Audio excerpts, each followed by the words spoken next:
নাফসান ইযা জা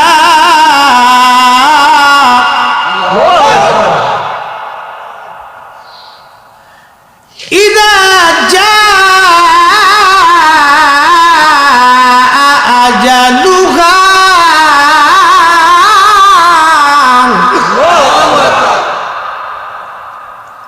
আল্লাহ ডেকে বললেন বান্দা তোমার সময় শেষ, এক সেকেন্ড আগেও হবে না পরেও হবে না, তোমাকে নিয়ে আসা হবে। আকাশে ঘুড়ি উড়ে মালিক নাটায় ধরে থাকে, ঘুড়ি উড়ে আর বলে মালিক আমার আর পাবি না, আমি আকাশে উড়ে আসছি। মালিক বলে যতই বাহানা করো কাজ হবে না, নাটাই ধরে রাখছি, সন্ধ্যা হলে টেনে নামায় নিয়ে আসবো। আমরা দুনিয়ার মধ্যে যতই সাটাফুটা করি, দৌড়াদৌড়ি, পারাপারি, কারাকারি, মারামারি, ঘুষাঘুষি, লাঠালাঠি, গীবত, তহমত, ফাটাফাটি, একজনের মাল আর একজনের চুরি, আর একজনের ক্ষতি, যতই চিন্তা করি আল্লাহ ডাক দে বলে বান্দা সময় শেষ, লাটায় ধরে রাখছি, টান দিয়ে নিয়ে আসবো, বাহানা চলবে না। ইন্নাহুম ইয়াকিদুনা কাইদা ওয়া আকিদু কাইদা, তোমরাও কৌশল করো, আমি আল্লাহ কৌশল করে রাখছি, আমি আল্লাহর কৌশলের সাথে পারার কোনো ক্ষমতা নাই। ইন্না বাতুশা রাব্বিকা লাশাদীদ, আমি আল্লাহর ধরা বড় শক্ত ধরা, খুবই মজবুত ধরা, বান্দা যখন ধরবো আর সারাসারি হবে না, আর সারাসারি হবে না, পালানোর মতো কোনো রাস্তা নাই, পালানোর মতো কোনো জায়গা নাই। ও বাজার, জিবরাইল আজরাইল ডেকে বলল হুজুর অনুমতি দিলে জান কবজ হবে, নালি চলে যাব। আপনি নবীর আগে, আপনি নবীর পরে, পৃথিবীতে এইরকম কারো জন্য অপশন, অনুমতি আর এইরকম হুকুম আল্লাহর পক্ষ থেকে কারো হবে না। আপনি নবীর উপরে এত বড় সুপ্রিম পাওয়ার, আপনি ইচ্ছা করলে যেতে পারেন, না হলে উম্মতের মাঝেই থাকতে পারেন। সুবহানাল্লাহ। এবার বুঝেন তো এই নবীর ইজ্জত দিছে কে? আরো জোরে আল্লাহ, আরো জোরে আল্লাহ। আল্লাহ যদি ইজ্জত দেয় তাহলে আমরা কেন দিব না? এক কথা বলেন, জোরে বলেন। আল্লাহ যদি ইজ্জত দেয় তাহলে আমরা কেন দিব না? আমরা যদি না দিই তাহলে আমরাই হব আল্লাহর সাথে গাদ্দারি করব, নবীর সাথে কুফরি বেঈমানি করব। না না না, জীবন চলে যাবে, আল্লাহর নবীর ইজ্জতের চাদর ধরতে পারবো না, জীবন চলে যাবে, নবীর সাথে বেঈমানি করতে পারবো না। কথা বলেন ঠিক না বেঠিক? ও নবীর উম্মত, খুব মনোযোগ দিয়ে কথাগুলি শুনে যান। জিব্রাইলের দিকে নবীজি তাকাইলেন, জিব্রাইল অনুমতিকে এরকম বলে, হ্যাঁ হুজুর, ইচ্ছা হলে থাকবেন, না হলে চলে যাবেন, আপনার মন যতদিন চায় উম্মতের মাঝেই থাকবেন। আল্লাহ নবী গো, তবে আল্লাহ জানাইছে আল্লাহ আপনার দিদারে আগ্রহী হয়ে আছে। মালিক মালিক আপনার দিদারে আগ্রহী।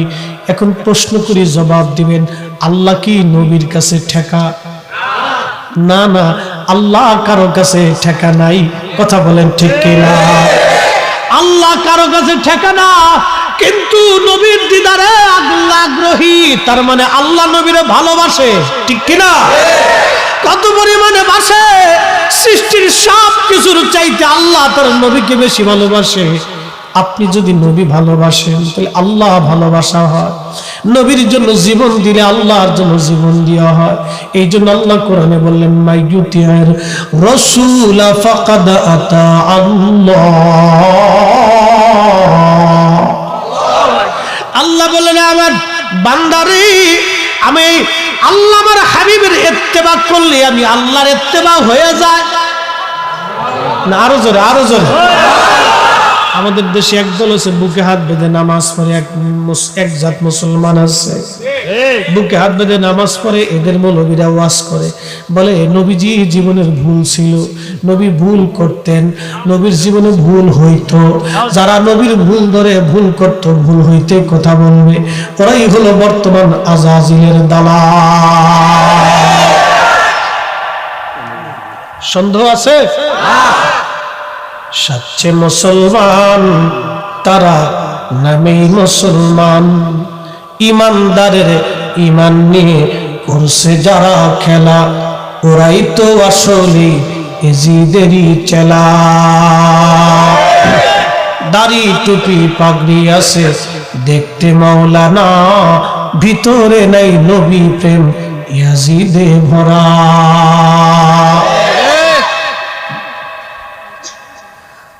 ভৈরবের মুসলমান, ভৈরব না কুরিয়ার সব ওরে সব ভৈরব কে এসছি, কুলিয়ার চরের মুসলমান। দেখো অসুবিধা নেই, পাশাপাশি পাশাপাশি কুলিয়ার চরের মুসলমান খুবই মনোযোগ দিয়ে শুনিয়া যান। কোরআনে আল্লাহ নিজে বলেন, কে বলে? কে বলে? কোরআন কিন্তু কোন দুনিয়ার গ্রন্থ না, এটা আল্লাহর কালাম, আল্লাহর জবানের বাক্য, কালামুল্লাহ, কালামুল্লাহ। এই কোরআনে আল্লাহ বলতেছেন, মাইয়ুতির রাসূল ফাকাদ আতা আল্লাহ, নবীর ইত্তেবা হলে আল্লাহর ইত্তেবা হয়ে যায়, নবীর অনুসরণ হলে আল্লাহর অনুসরণ হয়ে যায়। এখন প্রশ্ন করি, যার অনুসরণ হলেই আল্লাহর অনুসরণ হয়, যার অনুসরণ হলেই আল্লাহর অনুসরণ হয়, তার জীবনে ভুল আছে? জোরে বলে, একসাথে বলে। ঈমানের সাবজেক্ট, আহা, একটা ছোট্ট ভুল আপনাকে জাহান্নাম পর্যন্ত নিবে। তো কতদিন আমাদুন আবাদা, আহা, জীবনের সব সর্বনাশ হয়ে যাবে। একটা ছোট্ট ভুল আপনাকে এত পরিমাণ সর্বনাশ করবে, আপনি নিজেও বুঝতে পারবেন। আল্লাহর নবীর ইত্তেবা হলে আল্লাহর ইত্তেবা হয়ে যায়, নবীর ইত্তেবা হলে আল্লাহর ইত্তেবা হয়ে যায়।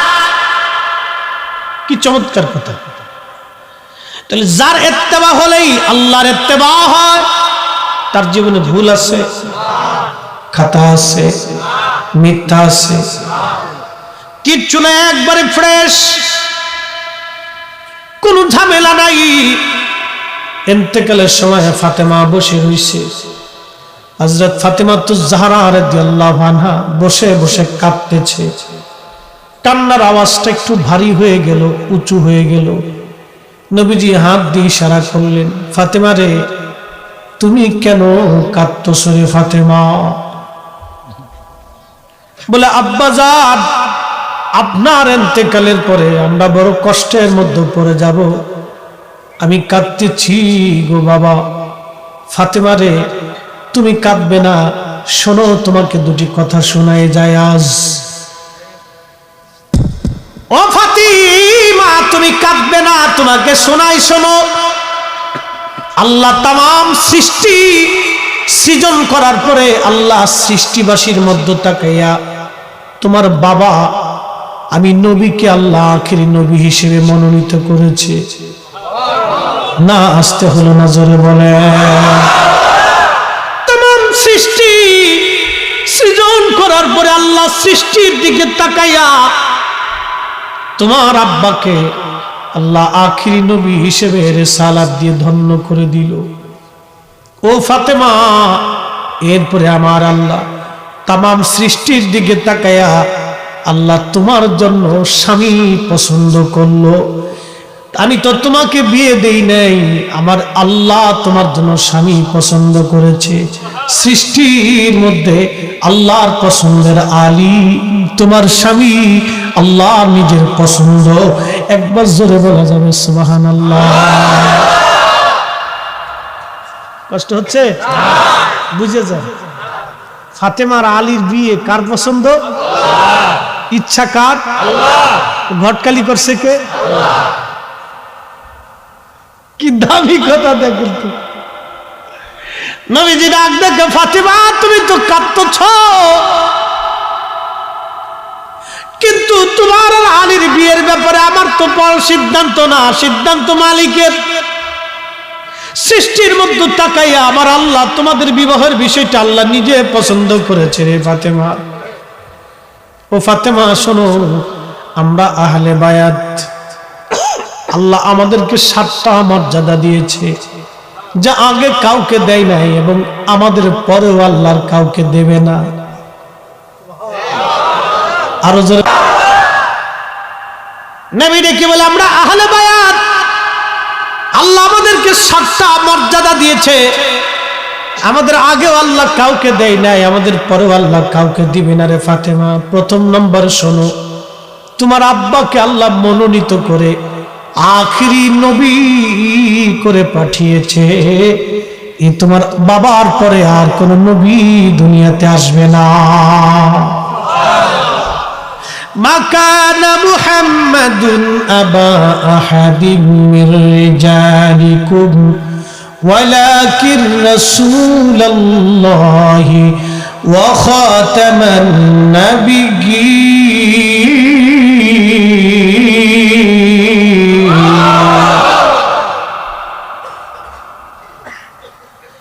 নবী আখির নবী, এই নবীর পরে আর কোন নবী নাই। ফাতেমা রে, আমি নবীর পরে আর কোন নবী নাই।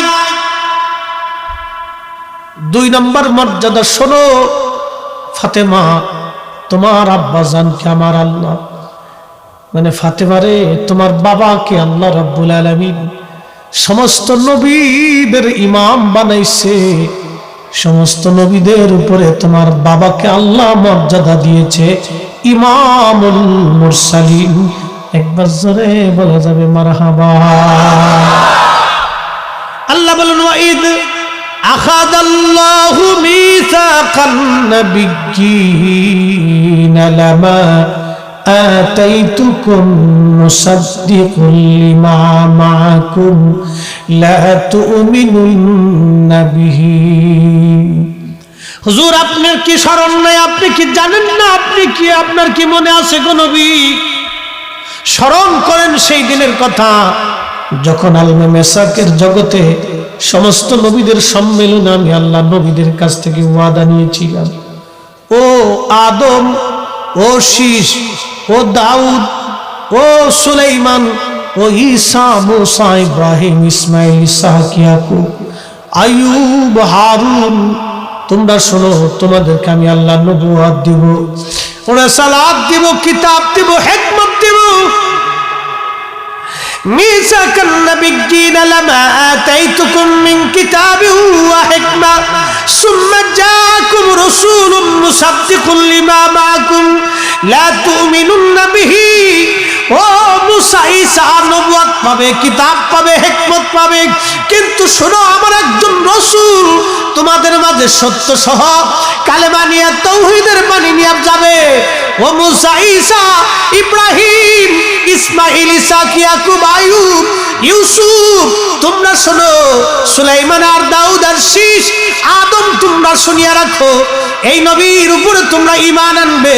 যদি ঈমান আনো তো নবুয়ত পাবে, ঈমান আনো তো কিতাব পাবে, ঈমান আনো তো হিকমত পাবে, ঈমান আনো তো নবুয়ত দিয়ে তোমাদেরকে ধন্য বানাবো, নবী বানাবো, রাসূল বানাবো।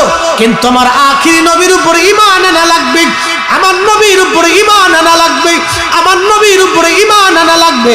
লা তু'মিনুন্না বিহি, এই নবীর উপরে ঈমান আনা লাগবে। যদি আনো তো নবুয়ত পাবে, যদি আনো তো রিসালাত পাবে।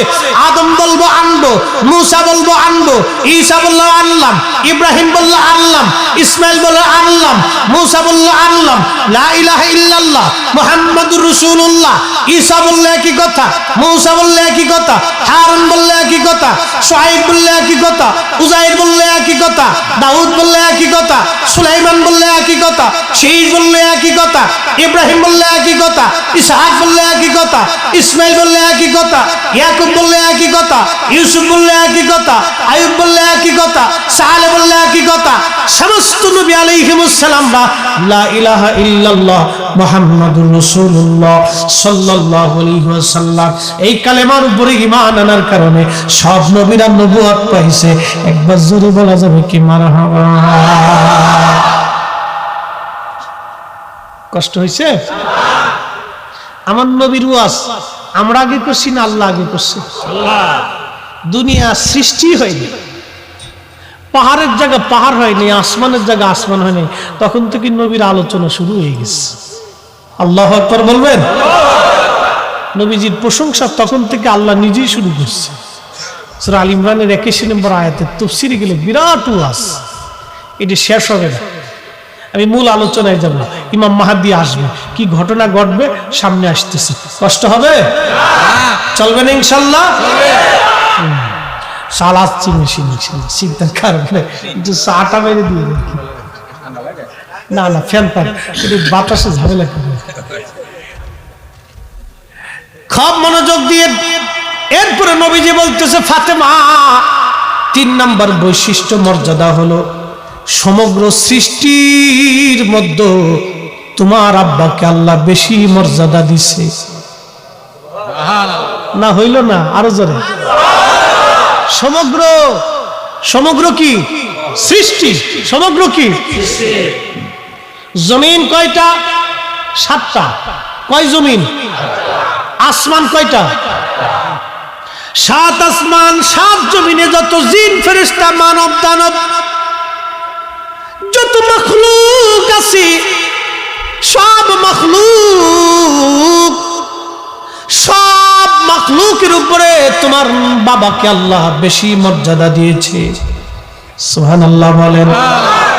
ফাতেমা রে নবীজি ইন্তেকালের সময় বলে, ফাতেমা তুমি তো কাঁদতেছো, আল্লাহ তোমার আব্বাকে মর্যাদা দিয়েছে। সমগ্র সৃষ্টির মধ্যে মর্যাদা। আল্লাহ নবীর একটা লকব আছে, নাম হাবিবুল্লাহ, আল্লাহর বন্ধু, আল্লাহর বন্ধু। জোরে বলা যাবে কি মারহাবা? কার বন্ধু? আল্লাহর বন্ধু। হাবিবুল্লাহ বন্ধু, খলিলুল্লাহ বন্ধু। খলিল মানেও বন্ধু, হাবিব মানেও বন্ধু। খলিল আর হাবিবের মধ্যে তফাৎ কি? খলিল আর হাবিবের মধ্যে তফাৎ হলো খলিল আল্লাহকে খুশি করত আর হাবিব আল্লাহ তাকে খুশি করত। পার্থক্য বুঝেন না মনে হয়? খলিল হলো আপনি আমাকে খুশি করেন, আপনি হলেন আমার খলিল, আর আমি আপনাকে খুশি করতেছি, আপনি হলেন আমার হাবিব। আল্লাহু আকবার। না আরো জোরে, আরো জোরে বলেন, আরো জোরে।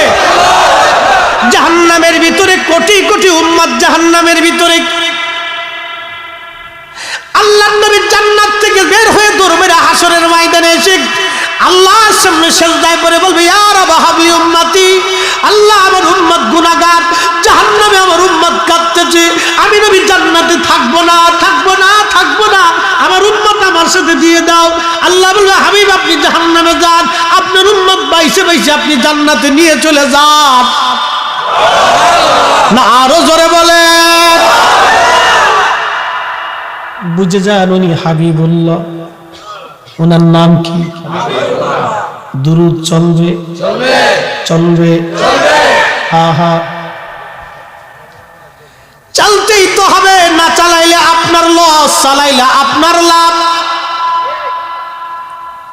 ওই নবীর দুরূদ যদি বন্ধ করে দেন নবীর কোনো লস নাই। আহা ওই নবীর গুণগান যদি বন্ধ করে দেন একটা সেকেন্ডের জন্য নবী হাবিবুল্লাহ থেকে নাম কাটা যাবে না। যদি আপনি গুণগান করেন তাহলে আল্লাহর গুণগান করা হয়ে যাবে। বাবা গো খুব মনোযোগ দিয়ে শুনিয়া যান। এরপরে নবীজি ডাক দিয়ে বললেন, ফাতেমা রে শোনো, আল্লাহ রব্বুল আলামিন, আল্লাহ রব্বুল আলামিন, আল্লাহ রব্বুল আলামিন দুনিয়ার সমগ্র পরিবারের মধ্যে তোমার বাবার পরিবারটাকে আল্লাহ মনোনীত করেছেন। দুনিয়ার মধ্যে যত পরিবার আছে নবীর পরিবারের চাইতে ভালো পরিবার আর আছে? तमाम সৃষ্টির মধ্যে যত পরিবার, আদমেরও তো পরিবার ছিল, মূসারও পরিবার, ঈসারও, ওই ইব্রাহিমেরও পরিবার ছিল, ইসমাইলেরও ছিল, ইসাহাকেরও ছিল, ইয়াকুবের ছিল। নবীজি ডাক দিয়ে বলে, ফাতিমা রে, तमाम পরিবারের মধ্যে তোমার বাবার পরিবারকে আল্লাহ মনোনীত করেছেন, তোমার বাবার পরিবারের মধ্যে আল্লাহ রাব্বুল আলামিন তোমাকে আমি নবীর চাইতেও বেশি মায়া করে। আল্লাহ না হয় নাই? হুজুর এই কথা কেমনে কইলেন? আমি বলিনি, হাদিসের ভাষ্য। কেমনে করে এটাও নবীজি ভাঙ্গে দিয়ে বলতেছে, কষ্ট হবে আপনাদের? ফাতেমা রে, আল্লাহ তোমারে বেশি মহব্বত করে। কারে? কে মহব্বত করে? আল্লাহ বলে, ফাতেমা রে, তোমারে আমার আল্লাহ বেশি মহব্বত করে। কেন জানো? আমি নবী তোমারে মহব্বত করি এই কারণে। দূর হইছে না, আরো জোরে বলেন আল্লাহু আকবার। এর জন্য আমরা নবী ভালোবাসি, নবীর কথা কই, নবীর গান গাই, নবীর পক্ষে কথা বলি, নবীর জন্য জীবন দেই, নবীর পক্ষে লড়াই করি। হাত উঁচা করে বলেন ঠিক না বেঠিক?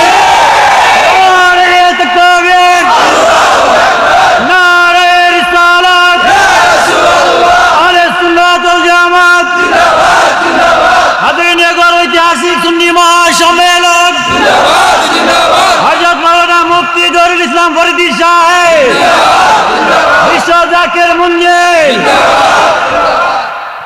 বোঝা যায় ফাতেমা রে, নবী আল্লাহ তোমারে ভালোবাসে আমার চাইতে বেশি। দেখছেন, আমার চাইতে তোমার বেশি মহব্বত করে। কেন জানো? আমি তোমারে মহব্বত করি, এই জন্য আমার কলিজার ভিতরে তোমার মহব্বত বেশি। আল্লাহ এই জন্য তোমার আমার চাইতে বেশি ভালোবাসে। এই জন্য ফাতিমার আল্লাহ একটা মর্যাদা দিছে, সাইয়্যিদাতুন নিসাই আহলিল জান্নাত, সমস্ত জান্নাতি রমণী কুলদের সর্দারিনী। মারহাবা বলবেন? ওরে ফাতেমা, আল্লাহ তোমাকে আর একটা মর্যাদা দিচ্ছে। শোনো, তোমার দুইটা বেটা হাসান আর হুসাইন, আল হাসানু ওয়াল হুসাইনু সাইয়্যিদা শাবাবি আহলিল জান্নাহ। আমার হাসান আর হুসাইন দুইজন হলো জান্নাতি যুবকদের সর্দার। ও ফাতেমা শোনো, হাসান হুসাইন যে আল্লাহ ভালোবাসে, কিন্তু তার চেয়ে বেশি ভালোবাসে তোমার স্বামী আমার আলী রে। তোমার স্বামী আলী রে তার চেয়ে বেশি ভালোবাসে। ও ফাতেমা, আমাদের পরিবারের মধ্যে একজন সাইয়্যিদুশ শুহাদা আছে, তার নাম আমির হামজা। সাইয়্যিদুশ শুহাদা, সৃষ্টির মধ্যে যত শহীদ, সমস্ত শহীদদের সর্দার আমার চাচা হযরত হামজা। একবার জোরে বলেন মারহাবা। ফাতেমা রে, আমাদের পরিবারের মধ্যে আল্লাহ আরেকজনকে মর্যাদা দিছে, আরেকটা মর্যাদা দিছে জানোনি? বলেন আব্বা জান। আমাদের পরিবারে তোমার স্বামী আলীর ভাই জাফরকে আল্লাহ পাক দুইটা মর্যাদা দিয়েছে। জাফরের দুইটা ডানা আল্লাহ পাক পাখির ডানার মতো করে দিয়েছে। আল্লাহ তাকে দুইটা ডানা বানায় দিয়েছে। আমার জাফর সৃষ্টির যেখানে খুশি সেখানে উড়ে উড়ে উড়ে উড়ে ঘুরে ঘুরে বেড়ায়। কারণ কি জানেননি? মুতার প্রান্তরে জাফরের দুই হাত কাফেররা কেটে ফেলে দিয়েছিল। জিহাদের ময়দানে প্রচন্ড যুদ্ধ করতেছিলেন জাফর। মাত্র 3000 মুজাহিদ 2 লক্ষ কাফেরের সাথে যুদ্ধ করতেছিল। মাত্র 3000 মানুষ 2 লক্ষ মানুষের সাথে জিহাদ করে। আল্লাহু আকবার কি জোরে বলবেন? আরে 2 লক্ষ মানুষ যদি পাথর ছুঁড়ে মারে, 3000 মানুষ তো ময়দানে দাঁড়াইতে পারে না। কি কথা কোন ঠিক কিনা? সেই দিন তারা জিহাদ করতেছিল, প্রচন্ড যুদ্ধ। হযরত জাফর রাদিয়াল্লাহু আনহু জিহাদ করতেছিলেন। কাফেররা এসে পিছন দিক থেকে জাফরের ডান হাত কেটে ফেলে দিল। হযরত জাফর দমে যান নাই, বাম হাত দিয়ে কালেমার পতাকা চেপে ধরলেন। এক হাত দিয়ে যুদ্ধ করতেছিলেন জাফর, মুতার প্রান্তরে কাফেররা পিছন দিক থেকে এসে জাফরের বাম হাত কেটে ফেলে দিল। হযরত জাফর পরে যান নাই, ফেলে দেন নাই ইসলামের পতাকা। সেই দিন পতাকা জাফর কামড় দিয়ে ধরে বসে রইলেন।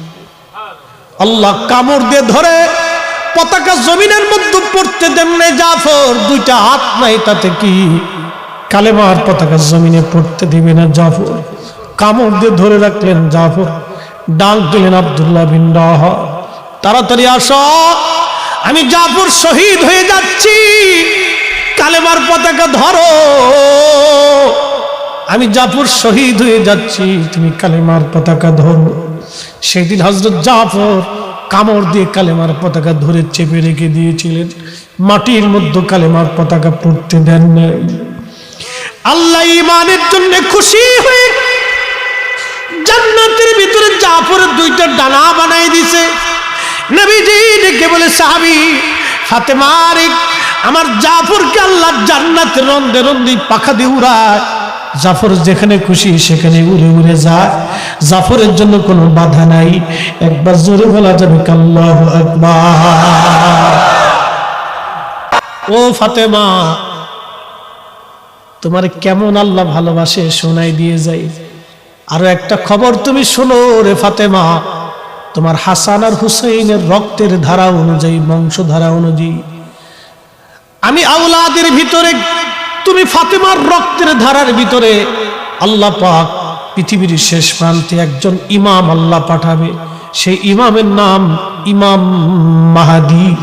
আল্লাহ তাকে জমিনের মধ্যে পাঠাবে। ফাতেমা রে, আমি যেই রকম কালেমার পতাকা উড্ডীন করেছি, ইনসাফ পৃথিবীর মধ্যে প্রতিষ্ঠিত করেছি, অন্ধকার জমিনকে আলোকিত করেছি, তোমার এই রক্তধারা একদিন ইমাম মেহেদী দুনিয়াতে আসবে। সেও কিয়ামতের পূর্ব সময় দুনিয়াতে কালেমার পতাকা উড্ডীন করবে। পৃথিবীর এমন কোন জমিন নাই যেই জমিনে কালেমার পতাকা না উড়বে। পৃথিবীর এমন কোন জমিন নাই যেই জমিন ইসলামী হুকুমত কায়েম না হবে। পৃথিবীর এমন কোন মাটি নাই যেখানে সেজদা কোরআনের আজানের আওয়াজ না হবে। আল্লাহু আকবার। পৃথিবীর এমন কোন মাটি নাই যেই মাটিতে আজানের আওয়াজ না আসবে, কালেমার আওয়াজ না আসবে। ফাতেমা রে, তোমার রক্তধারা অনুযায়ী, হাসান হুসাইনের বংশ অনুযায়ী, ধারা অনুযায়ী ইমাম মেহেদী দুনিয়াতে আসবে। নবী বললেন, ইমাম মেহেদীর বাবার নাম হবে আব্দুল্লাহ, ইমাম মাহাদির নাম হবে মুহাম্মদ। 40 বছর ধরে মানুষ তাকে চিনবে না। সে উট, দুম্বা, ছাগল, ভেড়া চলাবে। এক রাত্রির ভিতরে আমার আল্লাহ তার কালবের মধ্যে সমস্ত জ্ঞান আর এলেম, সমস্ত নিয়ামত আল্লাহ তার কালবের মধ্যে ঢুকাই দিবে। একবার জোরে বলা যাবে কি মারহাবা। ও ফাতিমা, তুমি কান্দো না, এই ইমাম মাহদী দুনিয়াতে আসবে রে ফাতেমা। তোমার বংশধারা অনুযায়ী হযরত ইমাম মাহদীর বাড়ি থাকবে আরবে, মরুর বেদুইনদের ভিতরে সে লালিত পালিত হবে। 40 বছর ধরে দুনিয়ার মানুষ তার চিনবে না। কষ্ট হচ্ছে? বোঝা যায়? আল্লাহর নবী বললেন, সাহাবীরা, ওই ইমাম মেহেদী দুনিয়াতে আসবে, আসার আগে 80টা আলামত দুনিয়ার মধ্যে আসবে। কয়টা আলামত? 80টা আলামতের প্রথম আলামত হলো ও আমাতুস সালাহ, আমার উম্মত নামাজ মেরে ফেলবে।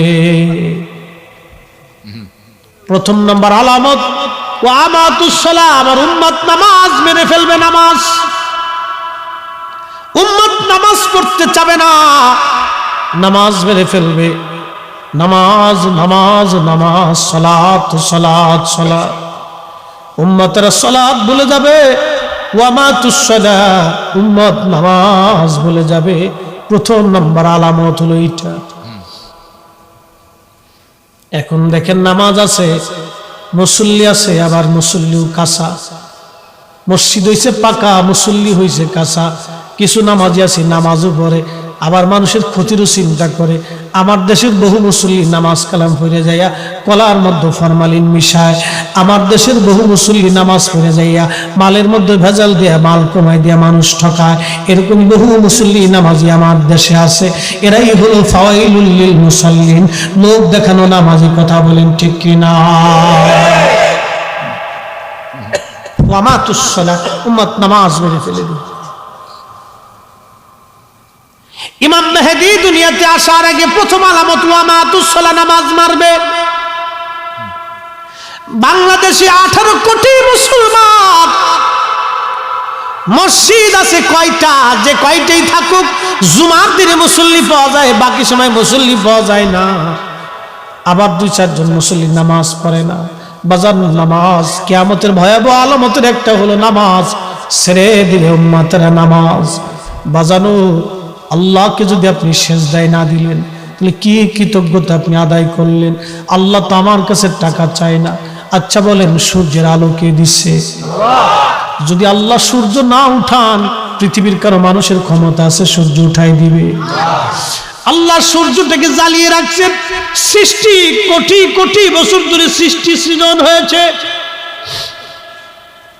এই সূর্যটা কোটি কোটি বছর ধরে পৃথিবীতে আলো দেয়। কোটি কোটি বছর পৃথিবীতে সূর্য আলো দেয়। এই সূর্য পৃথিবীর 13 লক্ষ গুণ বড়। 13 লক্ষ পৃথিবী এক জায়গা করলে যত বড় হয়, একটা সূর্য হলো তত বড়। একটা সূর্য হলো তত বড়। এই সূর্যটাকে জ্বালিয়ে রাখার জন্য আমার আল্লাহ প্রতিদিন billion trillion crore crore ton gas আল্লাহ ব্যবহার করেন আগুনটাকে জ্বালিয়ে রাখার জন্য। সূর্যের ভিতরে ঘন্টা 1 লক্ষ কিলোমিটার বেগে আগুনের ঝড় হতে থাকে। যত ঝড় হয় আগুনের উত্তাপ তত বাড়তে থাকে। আল্লাহ, এই সূর্যের উত্তাপ এত কঠিন, 200 কোটি ডিগ্রি সেলসিয়াস। মাত্র 40 ডিগ্রি সেলসিয়াসে আপনি হাঁপ সারা হয়ে গেলেন, গরমে পাগল হয়ে গেলেন। আর সূর্যের উত্তাপ 200 কোটি ডিগ্রি সেলসিয়াস। মাত্র 13,000 ডিগ্রি সেলসিয়াস এই লোহাটা গলে পানির মতো নরম হয়ে যায়, মাত্র 13,000-এ। আর 200 কোটি ডিগ্রি সেলসিয়াস এই তাপমাত্রা সূর্যটা আলো প্রখর গতিতে পৃথিবীর মধ্যে আসতে থাকে। আমার আল্লাহ ফেরেশতাদেরকে বলে, ফেরেশতারা রে, আমার বান্দাদের যাতে কষ্ট না হয়, তোমরা এই সূর্যের উপরে বরফ দিয়া এই সূর্যের তাপটাকে কমায় দাও। আল্লাহর ফেরেশতারা বরফ মারতে থেকে সূর্যের উপরে কোটি কোটি বছর ধরে আল্লাহর ফেরেশতারা এইভাবে সূর্যটাকে নিয়ন্ত্রণ করে গেল। আহা, আল্লাহ 24 ঘন্টা আপনার 12 ঘন্টা আলো দিল, তারপরেও কি মন চাই না আল্লাহকে সেজদা দেওয়ার জন্য? যখন আপনি আল্লাহর টাকা চাই না, পয়সা চাই না, খাবার চাই না, আল্লাহ শুধু চায়, বান্দা তুমি আমার একটু সেজদা দাও। সেজদার মধ্যে পড়ে শুধু বলবেন সুবহান রাব্বিয়াল আলা, সুবহান রাব্বিয়াল আলা, সুবহান রাব্বিয়াল আলা। আপনি যখন সেজদার মধ্যে পড়ে আল্লাহর বরত্ব ঘোষণা দিলেন, সঙ্গে সঙ্গে আল্লাহ ডাক দেয়, ও ফেরেশতারা, ফেরেশতারা রে, তোরা আমারে বান্দা সৃষ্টি করতে নিষেধ করেছিলি, দেখ আমি বান্দাকে কাম দিয়েছি, ক্রোধ দিয়েছি, লোভ দিয়েছি, হিংসা, কামনা, বাসনা, রিয়া, আশা, আকাঙ্ক্ষা, নেগেটিভ পজিটিভ সব আমি বান্দাকে দিলাম। দুনিয়া দিলাম, পেট দিলাম, ক্ষুধা দিলাম, লোভ দিলাম, চোখ দিলাম, দুনিয়া দিলাম, নেগেটিভ দিলাম, পজিটিভ দিলাম।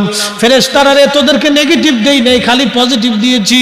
তোরা আমার বাড়ি থাকো, আমার বাড়ি খাও, আমার বাড়ি তোমরা থাকো, আমার ইবাদত করো। তোমাদের খাওয়া নাই, ঘুম নাই, তন্দ্রা নাই, কোনো কিছু নাই, কাম নাই, ক্রোধ নাই, লোভ নাই, মোহ নাই। আমি আমার বান্দাদেরকে সব কিছু দেওয়ার পরও আমার বান্দা শয়তানকে লাথি মেরে আমি আল্লাহর সেজদার কুদরতি কদমের মতো সেজদায় পড়ে আমার বান্দা আমার বরত্ব, আমার হুকুম মান্য করলো। ও ফেরেশতারা, তোরা আমার বান্দা সৃষ্টি করতে নিষেধ করেছিলি, ফেরেশতারা রে, যা যা যা, আমার বান্দা সেজদার মধ্যে পড়ে গেছে, যা, আমি আমার বান্দার জীবনের গুনাহগুলি মাফ করে দিলাম। قل إن الموت الذي تفرون منه فإنه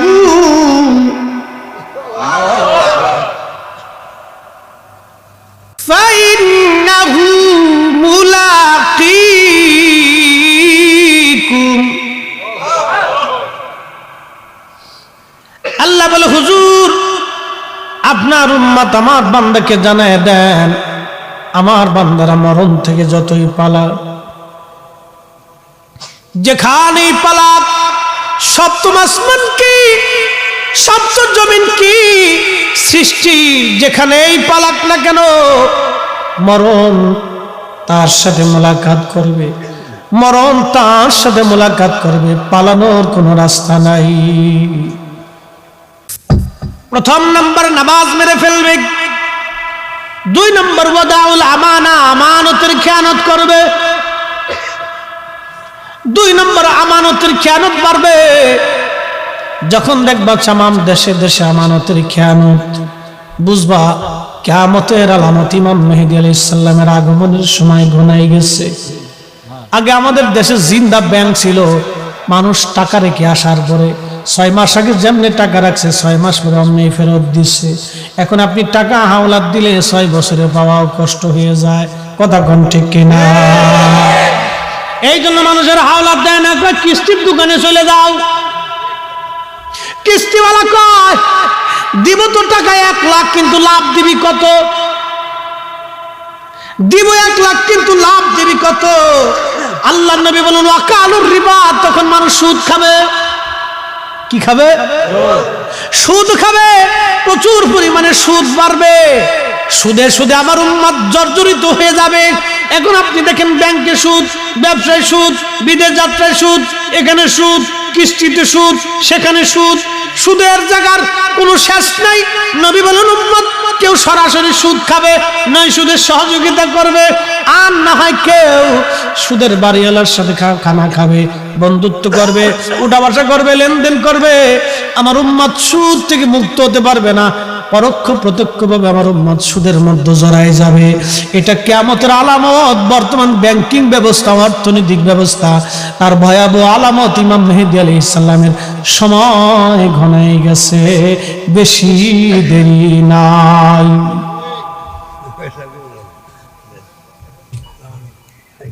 সারা পৃথিবী ব্যাপী বর্তমান ব্যাংকিং ব্যবস্থা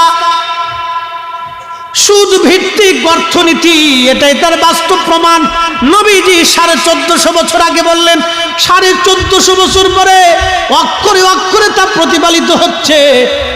ওয়াকালুর রিবা, মানুষেরা সুদ খাবে, তার মানে কেউ বাঁচতে পারবে না এখান থেকে। বর্তমান পরিস্থিতি শুনে বোঝা গেল ইমাম মেহেদী আলাইহিস সালামের আগমনের সময় ঘনাই গেছে, বেশি দূর আর দেরি নাই। ঠিক। মুস্তাহাল্লুল কাযিব, মিথ্যা কথা বেড়ে যাবে, বহু পরিমাণে মিথ্যা বাড়বে। দেখেন মানুষ মিথ্যা বলাটাকে গুনার কাজ মনে করে না, কি কথা কন না কে? ঠিক কিনা? মিথ্যাটাকে গুনার কাজ মনে করে। কই আছেন? ঢাকা, ঘরের মধ্যে রয়েছি। কি কথা ঠিক না? এই মোবাইল আসার পরে মিথ্যে এত পরিমাণে হইছি, পুরো সর্বনাশ। আই হাই হাই, মিথ্যা কারে প্রচুর পরিমাণে মিথ্যা বেড়ে যাবে, কিয়ামতের আলামত।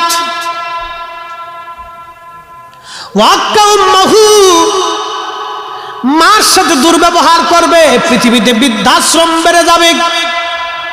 কি বাড়বে? বৃদ্ধাশ্রম বেড়ে যাবে পৃথিবীতে। মনোযোগ দিয়েন, সারা পৃথিবী ব্যাপী বৃদ্ধাশ্রম। আমাদের বাংলাদেশে তুলনায় কম আছে। ইউরোপ কান্ট্রিগুলিতে যাবেন বৃদ্ধাশ্রম। কয়েকদিন আগে খবরের মধ্যে দেখলাম এক বৃদ্ধ বৃদ্ধাশ্রমে কাঁদতেছে। তার 2টা মেয়ে পেনশনের টাকা পাইছিল ৪৫ লাখ। 2 মেয়ে বাবার কাছ থেকে টাকা নিয়ে 2 মাইয়া বাপরে বৃদ্ধাশ্রমে পাঠাই দিচ্ছে। আর একজন মুরব্বী দাড়ি পাকনিওয়ালা দাদু আমি নিজে দেখলাম, দাড়িওয়ালা, একবারেই পায়জামা পাঞ্জাবি জুব্বা পরা, 4টা মেয়ে 2টা ছেলে, তার আজ বৃদ্ধাশ্রমে তার জায়গা হয়ে গেল। লোকটা আফসোস করে বলল, আমার ঘরের মধ্যে 6টা সন্তানের জায়গা হয়েছিল, আজকে আমি একটা বাবা, 6টা সন্তানের ঘরে আমার আজকে জায়গা নাই। কিয়ামতের আলামত এইগুলি, কিয়ামতের আলামত, আলামত কিয়ামতের। ইমাম মেহেদী আসবে, টাইম ঘনায় গেছে রে উম্মতেরা। ইমাম মেহেদী আসবে, সময় ঘনায় গেছে, বৃদ্ধাশ্রম বাড়বে। এইভাবে কিয়ামতের আলামত চলতেছে। নারীরা বেপর্দা হয়ে যাবে। আমাদের দেশের নারী সমাজ যারা আছে দেখবেন, আল্লাহর নবী সহিহ বুখারীর মধ্যে বললেন নারী সমাজের অবস্থা হবে কি, তারা বেপর্দা অবস্থায় বেহায়া রাস্তায় চলবে, হেলে হেলে দুলে দুলে গর্বের সাথে চলবে। দেখবেন বেপর্দা নারীরা গর্বের সাথে হেলে হেলে দুলে দুলে ভাব নিয়ে রাস্তায় চলে। কথা কোন ঠিক কিনা? কিয়ামতের আলামত ইমাম মেহেদী আলাইহিস সালামের আগমনের সময় চলতেছে। এখন ফুল প্যান্ট, জিন্সের প্যান্ট, হাফ প্যান্ট, আরো কত কিছু বের হইতেছে। আগে বেটিরা ফুল প্যান্ট কি জিনিস সেটা বুঝতো না, এখন মায়েরা পুরুষ মানুষের জিন্সের প্যান্ট পরে। হ্যাঁ,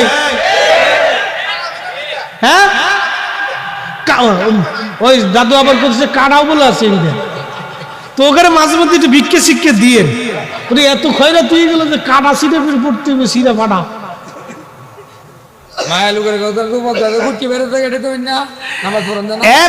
খুব মনোযোগ দিয়ে শুনিয়া যা, মেয়েরা বেপর্দা অবস্থায় হেলে হেলে ডুলে ডুলে গর্বের সাথে চলবে, এটা কিয়ামতের আলামত। ইমাম মেহেদী আলাইহিস সালামের আগমনের সময় ঘনায় গেছে। 100 বছর আগে এই চিন্তাও কোনো নারীর মগজে ছিল না। কি কথা বলেন ঠিক না? 100 বছর আগে আমার দেশে হিন্দু মেয়েরা, হিন্দু নারী যারা ছিল তারাও ঠিক মতো কাপড় পরতো। কি কথা কর না কেন? এরা কি করতো? কাপড় পরতো, ঢিলা ঢুলাই কাপড় পরতো, ওখানে হাফ প্যান্ট পরতো। হ্যাঁ, আমি ভুটান গেছি, ভুটানে গেছি, তোরা তো চাইনিজ সিস্টেম আর কি। ভুটানে যাওয়ার পরে অন্দি সব হাফ প্যান্ট পরে। আমি তুই কোন দেশে লয়ে এলেন আমার পাহাড়ি দেশ, আর আমি মুসলিমের কই আমার কই লয়ে এলেন গিয়া, এটা কি জিদ না পড়ি হুজুর চাইয়েন না, টাইমকে তাহলে পাহাড়তে পড়ি যাবারি, তার ধরে রাখতেছি আপনার। আহা, হাফ প্যান্ট পরে নারীরা চলতেছে, মাথা নষ্ট হয়ে যাবে। কি দেখতেছি দুনিয়া? কিয়ামতের আলামত। ইমাম মেহেদী আলাইহিস সালামের আগমনের সময় খুব ঘনিয়ে গেছে।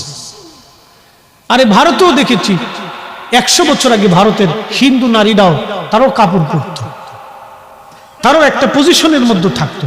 এখন ভারতের অধিকাংশ নারীরা দেখবেন আপনার প্যান্ট পরে, জিন্সের প্যান্ট পরে, হাফ প্যান্ট পরে, এই অবস্থা চলতেছে। বেডি না বেডা, জন্ডিস না লেডিস, ইজলে না বেডি চিনা যায় না। হ্যাঁ, জোরে কর। ওই বেডি যদি কারো কপালে পড়ে, তার কপাল শেষ। কি শেষ? কি শেষ? ও জিন্দা মরা, ঠিক কিনা? ও জিন্দা মরা। ও স্বামী তুই আর এক বেটার লোকে ডেটিং এ চলে যায়, নাম দিছে বয়ফ্রেন্ড আর গার্লফ্রেন্ড, আমি নাম দিছি কুত্তা ফ্রেন্ড। কি ফ্রেন্ড? কুত্তা ফ্রেন্ড। কিয়ামতের আলামত ইমাম মেহেদী আলাইহিস সালামের আগমনের সময় হয়ে গেছে। এই যুবক, ইমাম মেহেদীর যদি সৈনিক হইতে হয় তাহলে রাসূলের চরিত্রবান হতে হবে। কথা বলেন ঠিক না বেঠিক? নাম দিছে বয়ফ্রেন্ড গার্লফ্রেন্ড। মাঝে মধ্যে নাটক ফাটক এগুলি দেখে আমাদের দেশে পোলাপানে শিখাইতে চায় যে তোরা ওইরকম বয়ফ্রেন্ড গার্লফ্রেন্ড বানা। আচ্ছা, আপনাদেরকে একটা কথা বলি, জবাব দিবেন তো? আমার দিকে তাকান। কষ্ট হইতেছে আপনাদের? আর 10 মিনিট চলবো না ইনশাল্লাহ? বলে যেতেছি, কিয়ামতের আলামত আমাদের জানার দরকার। ইমাম মেহেদী আলাইহিস সালাম আসতেছে, এটা আমাদের বুঝতে হবে যে কি চলতেছে পৃথিবীতে। রাসূল 1450 বছর আগে যা যা বলছে, আজকে 1450 বছর পরে তাই হইতেছে। এই কথা কন না কে? 1450 বছর আগে যা বলছে তাই আজকে হইতেছে। 1450 বছর আগে মনে হয় যে আল্লাহর নবী দেখে দেখে বলছে, আজকে তাই হইতেছে। আল্লাহ রাসূল আরেকটা কিয়ামতের আলামতের কথা বলছে, সহিহ বুখারীতে আপনাদেরকে শোনাই। ও ফুটুক, অসুবিধা নেই। আপনার দেশে যে খালি বেলুন টেলুন দেন, এগুলো দিলে একটা আসলে জ্বালা, ধুম করে ফুট করে মনে হয় যে গুলি করলো নাকি আবার, হ্যাঁ, জ্বালা যন্ত্র দেন। আচ্ছা যাক, এটা সৌন্দর্য লাগে খুব।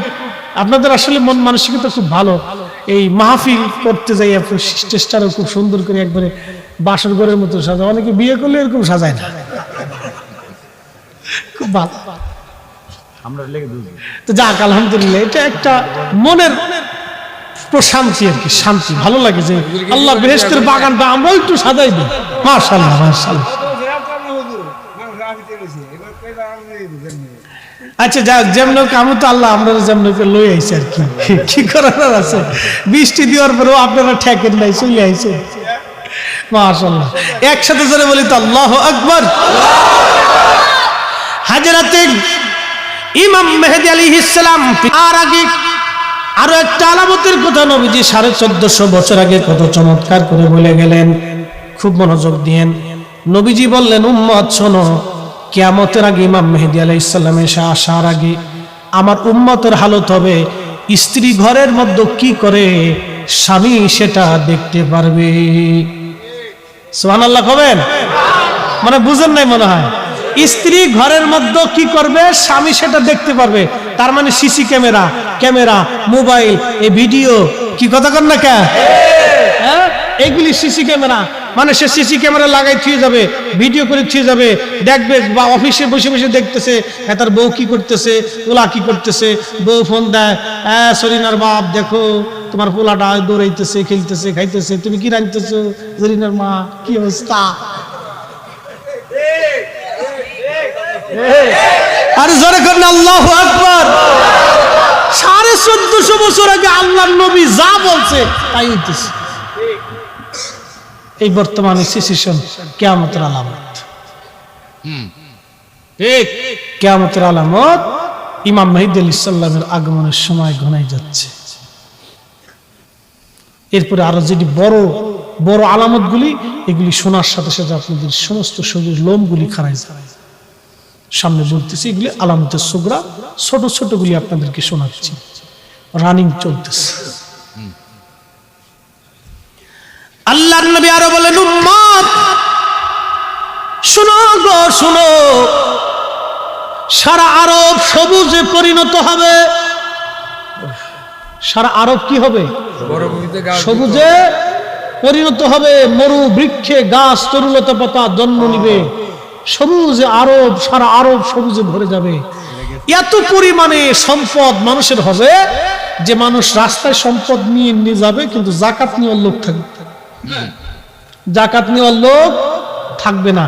আমাদের দেশে তো সুযোগ একটু আছে, কিন্তু ইউরোপে আপনি খুঁজে দেখেন যাকাত নেওয়ার লোক নেই। ইউরোপে আপনি খুঁজেন যাকাত নেওয়ার লোক নেই। আপনি আরবে খুঁজেন যাকাত নেওয়ার লোক খুব কম পাবেন।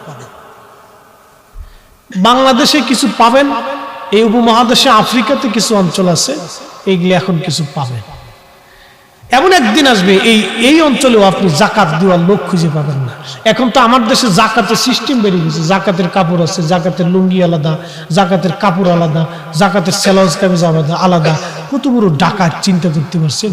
3 নম্বর কাপড় জাকাতের জন্য বরাদ্দ থুয়ে দেয়। মানে ওই ভাটার ভিতরে ইট আছে না, 1 নম্বর ইট, 2 নম্বর, 3 নম্বর। তো জাকাতের কাপড় হলো 3 নম্বর, একবারে ফসাটা 150 টাকা দিয়ে কিনে এনে থুয়ে দেয়।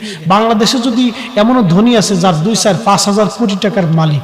আমাদের এলাকার ভিতরে অনেক ধনী আছে যে 200, 250, 2200, 2500, 3000 কোটি টাকা শুধু সরকারি পায় টাকার কাছে। আমার বাংলাদেশে এরকম ধনী আছে হাজার হাজার কোটি টাকার মালিক। ধরেন একজন ধনী, তার 100 কোটি টাকা জাকাত হয়ে গেছে। 100 কোটি টাকা জাকাত হলে তার জাকাত ফরজ হয় কত? 2.5 কোটি টাকা। তো 2.5 কোটি টাকা যদি সে ঠিক মতো জাকাত দেয়, তো আমার দেশের গরিব মানুষ 2-1 মাস খাইয়ে শেষ করতে পারবে না। কথা কন না, ঠিক কিনা? কিন্তু লুঙ্গি দেয় পচা। লুঙ্গি দেয় কি? লুঙ্গি দেয় পচা। তাও লুঙ্গি 2, 4, 20, 10,000 লুঙ্গি কিনে নিয়ে চলে আসে। এগুলি আইনে সারা এলাকার মানুষের জানায়, গরিব মানুষ যায় ধাক্কা ধুক্কে দেয়, এই করে সেই করে মানুষের দেয়। আমি বিরাট বড় দানশীল শয়তান হাসের উড়ে সিটার। কি কথা দেখা শয়তান আমার খালাতো ভাই।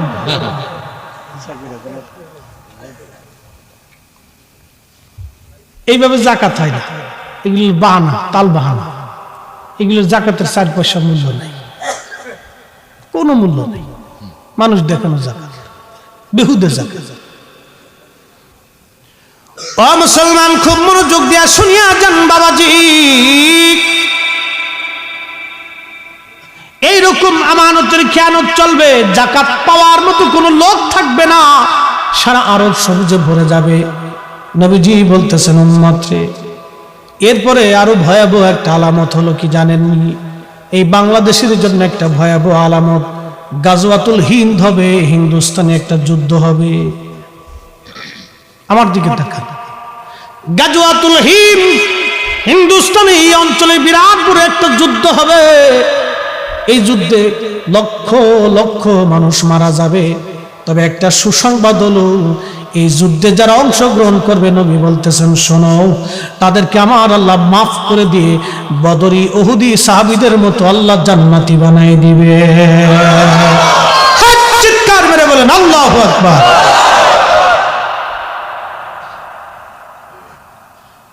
এই সংকেতটা খুবই ভয়াবহ, খুবই শানদার ইমানদারের কাজ। সেই সময়টা বড় জটিল এবং কঠিন হবে। নবীজি বলতেছেন উম্মত রে শোনো, কিয়ামতের আগে আরো একটা ভয়াবহ আলামত ইমাম মেহেদী আলাইহিস সালামের আগে ফোরাত নদীর মধ্যে স্বর্ণের একটা পাহাড় ভেসে উঠবে। স্বর্ণের পাহাড় বেশি উঠবে ফোরাত নদীর মধ্যে, স্বর্ণের পাহাড়। ফোরাত নদীর ভিতরে কিসের পাহাড়? স্বর্ণের পাহাড় ভেসে উঠবে, বিরাট বড় স্বর্ণের পাহাড়। এই স্বর্ণের পাহাড়কে কেন্দ্র করে মারামারি শুরু হয়ে যাবে। আরবিয়ানরা স্বর্ণের পাহাড় থেকে স্বর্ণ নেওয়ার জন্য যাবে। ওই ইরাকবাসীরা বলবে না, আমরা স্বর্ণ দেব না। যুদ্ধ শুরু হয়ে যাবে। নবীজি বললেন এই যুদ্ধটা তাম পৃথিবী ব্যাপী ছড়িয়ে যাবে। প্রত্যেক 100 জন মানুষের মধ্যে 99 জন মারা যাবে। সুবহানাল্লাহ বলবেন? কতজন? প্রত্যেকে 100 জনে 99 জন মারা যাবে। বর্তমানে পৃথিবীতে মানুষ আছে 800 কোটি। 100 কোটির মধ্যে 99 কোটি মারা যাবে। 1 কোটি মানুষ পৃথিবীতে বেঁচে থাকবে। 800 কোটির মধ্যে মাত্র 8 কোটি মানুষ দুনিয়াতে বেঁচে থাকবে। বাদ বাকি সব মানুষ দুনিয়াতে মারামারি করতে করতে মারা যাবে। সারা পৃথিবীতে এত পরিমাণে যুদ্ধ হবে, যুদ্ধে মানুষ মরে মরে মরে মরে সাফ হয়ে যাবে। 100 জনে 99 জন মারা যাবে, 8 জনে 7 জন মারা যাবে, 9 জনে 1 জন মারা যাবে। এরকম হাদিসের ভাষ্য আসছে। নবীজি বললেন এরপরে ইমাম মাহদী আলাইহিস সালাম দুনিয়াতে আসবে।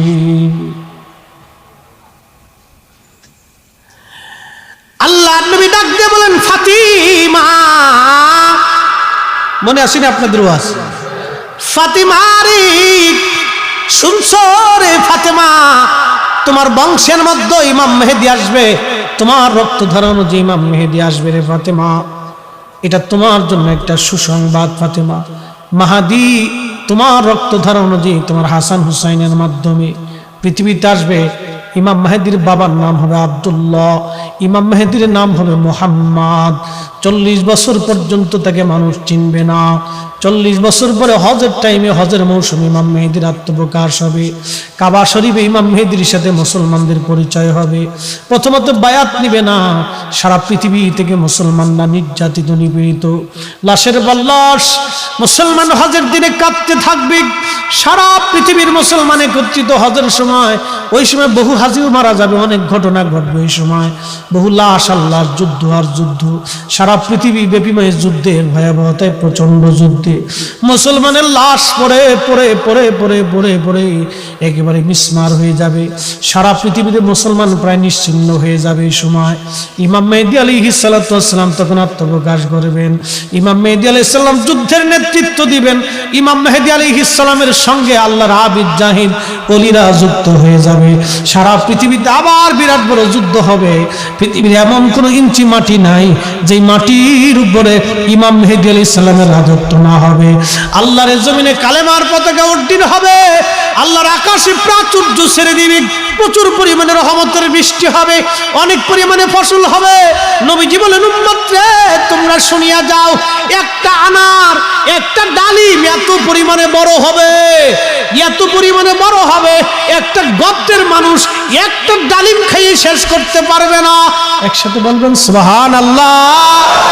একটা গাভীর উট, একটা গাভীর দুধ একটা কাফেলার মানুষ খেয়ে শেষ করতে পারবে না। এত পরিমাণে দুধ হবে, এত পরিমাণে ফসল হবে, এত পরিমাণে ফল হবে, এত পরিমাণে রিজিক হবে। সারা পৃথিবী রিজিকে ভরে যাবে। আল্লাহর জমিনের ভিতরে এমন কোন জমিন নাই যে জমিনে আজানের ধ্বনি না আসবে। ইমাম মেহেদী 7 বছর পর্যন্ত রাজত্ব কায়েম করে তামাম পৃথিবীর মধ্যে ইসলামী হুকুমত কায়েম করবে। আল্লাহর জমিনে একটা ইঞ্চি মাটি কালেমার আজান ছাড়া থাকবে না। একবার জোরে বলা যাবে কি মারহাবা।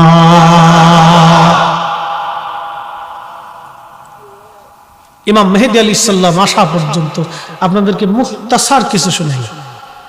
80টা আলামত যদি বলতে যাই তাহলে অন্তত মিনিমাম আজকে সারা রাত যাবে।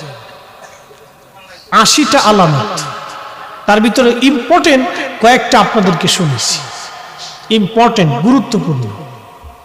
আমাদের দেশে এখন বৃদ্ধাশ্রম বাড়তেছে, এগুলি আলামত। পিতামাতার অবাধ্য হবে, আলামত। আর একটা আলামতের কথা বলে দিয়েছি যেটা আমাদের দেশে দৃশ্যমান, বলবো একটা আলামতের কথা বলি দৃশ্যমান, সেটা হলো মদ, নেশা। এটার নাম কি? নেশা। নবীজি বলতেছেন নেশার নিত্য নতুন নাম হবে। নেশার কি হবে? নিত্য নতুন নাম হবে। আগে ছিল শুধু মদ। আগে কি ছিল? আগে এই 1400 বছর ধরে শুধু মদই ছিল। এই ফলের রস দিয়ে, ভাত দিয়ে, আর কি কি দিয়ে, ঘোড়ার ডিম দিয়ে, আগের ডিম বাগুন দিয়ে ফসাই গেছে মদ বানাইছে। এগুলো মদ, তারি তুরি এগুলো ছিল। এখন নতুন নাম হয়েছে বাবা। এই বাবা নামটা দিল কিরা? ওর জুতাতে পিটানোর দরকার। হ্যাঁ, বাবা নাম দিল কেন? নাম হলো ইয়াবা, এটা নাম দিয়ে দিছে বাবা। বাবা দেখছেন, বাবা কি এক চমৎকার একটা নাম, এটার নাম দিয়ে দিছে, নেশার ভিতরে দিয়ে দিছে। ওর জুতা দিয়ে পিটানোর দরকার। এটার নাম কিন্তু বাবা না, এটার নাম হলো ইয়াবা। নাম কি?